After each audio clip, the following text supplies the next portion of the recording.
Belgium won, Italy 2. I know I say it every time, but this time I actually mean it. That was game of the tournament so far. There was only 3 goals, but man, what a game. Two energetic teams, fired up teams, stamina on point, because it was end to end stuff the whole game. Literally, they deserve extra pay for that one. That was outstanding from both teams. They went for it. Belgium, Italy equally matched. As I said before, Belgium had the better players on paper, but Italy's system was well better suited. They understood their play from that was from the manager Mancini was much better in the way he coached his lineups, and it made an outstanding game. Right, both teams completely going at all out. De Bruyne, I didn't think he was actually going to make the starting lineup, but he made it. He made a miraculous recovery because he got subbed off in their previous game against Portugal. He was outstanding, pulling the strings, a couple of great touches through. But Belgium, to be fair, it was actually the other way as I thought. I thought it was going to be Belgium attacking, Italy soaking up and counter-attacking, but it was more Italy on the attack and Belgium playing on the counter.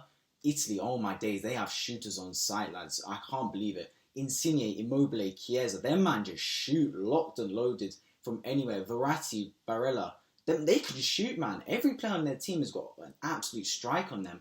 Barella scores absolute wonder goal. It comes through, Immobile trips inside the box, you're thinking penalty, doesn't happen. I think it's Alderweireld just dribbles out from the box. Like, what's he doing, man? Just clear your lines. If in doubt, get it out. He doesn't. It drops, and then Barella picks it up, touches left foot, doesn't even look at the goal once, and just hits it. Sweet as a nut. A cross goal into the side net. And Courtois, 6'7" self, had no chance saving that one. And that's Italy 1-0 up. And they could have scored before. Bonucci scored, but it was offside. Wasn't given at first. He celebrated like a madman, but then got pulled back. VAR, that was correct, because he was a touch offside. It was clear though, and VAR correctly chalked that one off. So 1-0 Italy, and it's no more than they deserved. They were in control of the game from the start. Belgium were living off counter-attack FC. They couldn't make something happen. And yeah, Italy pushed on, and Insigne, oh my god, the Napoli man channeled his inner Maradona there.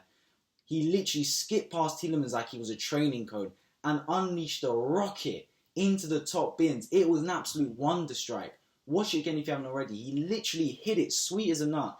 It arrowed into the top bins. Courtois, he clawed for it, but he had no chance, even with his massive wingspan. And he went wild. He's the shortest player on the pitch, but he made something happen. And that was 2-0 Italy, and that was literally in the 44th minute. So then by then you're thinking they're going in half-time, 2-0 Italy, this is wrap, lock off, game over. Italy deserve it, they're an outstanding team, they're going through to the semis. But then, Count Doku, his name, I'd never heard the guy before today. This Doku guy just had his 19th birthday. Boy, what a player. He's so tricky on the ball. I'm going to call him Count Doku. He literally just runs down the wing. And then I think it's Di Lorenzo. He just tripped him. It's a soft penalty, but he did extend the arm and did push him over, but he won the penalty. And he was a threat the whole game, to be fair. Like, he was the one making things happen.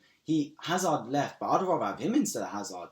And that's no joke. He was a catalyst with the football, made stuff happen for this Belgium side, and was unlucky to not get more from the game, to be fair. But yeah, Romelu Lukaku stepped up. He goes right down the middle, especially what happened in the penalty shootout earlier today, where people were missing left, right, centre. He just went down the middle, played it safe. Donnarumma dived, couldn't get there. And yeah, that was 2-1 going into the break, and that was a massive lifeline for Belgium, because they were dead and buried if they did not score that goal, to be fair. And heading into half-time, you're thinking, wow, can the second half live up to the first half? Because that was a thrilling encounter. Comes out in the second half, and you're thinking Belgium are going to attack them now. They've scored the goal going into half-time, they're going to have the momentum. But no, Italy came out. They were the driving force again. Spinazzola, this geezer, he's a right-footed left-back, and he just bombs up the pitch, man. I can't believe it. He's up and down, up and down, up and down like a seesaw. And he's up there again, almost gets on the end of it, but then it just goes out. I think Courtois collects it. But that was literally their game plan. Italy just had the ball, get it out wide, make something happen with Insigne, Chiesa, Spinazzola, Di Lorenzo, something like that. That was a game plan. Immobile didn't get many touches of the ball. But then Belgium had one chance. This was towards the end of the game. They get their subs on the pitch, Chadli, etc. Chadli gets the ball down the wings. He whips it across, man. It's because it started from Doku.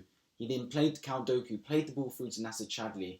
He just dinks it across. And then Romelu Lukaku is a little too high for him. It's not Insigne, it's Lukaku there, man. He could have got there, to be fair, but it's too high for him. And then the back post, Forgan Hazard misses it as well. Glaring chance missed. But then an even bigger chance before that was when Count Doku took on his man, absolutely sent him. Then plays De Bruyne perfectly on time. If it was a second late, it would have been offside. plays Doku. Doku plays De Bruyne through. De Bruyne squares it. It's on a plate for Lukaku. There's no way he misses it. And he does. I'm screaming at the club. I'm like, how do you miss that? I see the replay. Man like Spinazzola blocked it with his thigh. It was going in. He blocks it with the back of his leg. Literally, it's an outstanding block. I didn't realise at the time, and all the Italy fans, players, they're surrounding Spinazzola like, well done, well done. Couldn't believe it. It's a hell of a block. I don't know how much of it he knew when he blocked it, but it's a game-saving block, and it turned out to be. Belgium, to be fair, towards the end of the game, they tried. Count Doku did his thing. He had a chance right at the end where he cut inside once, twice. He was like, is he going to shoot? Is he going to shoot? He kept faking it like Ozil against Ludogorets. Faking it. Eventually, he whacks it, but just over the bar. And Belgium just ran out of steam towards the end in what was a really, really good game. Spinazzola got injured, unfortunately for him, which he might miss the semi-final and if they make it the final, because he's been a hell of a player, so I feel for him. But yeah, what a game. Belgium, Italy. Let me know what you thought of the game down below in the comments, and like and subscribe if you're new around here. I've been White Football. This has been my review of Belgium 1, Italy 2, the best game of Euro 2020 so far.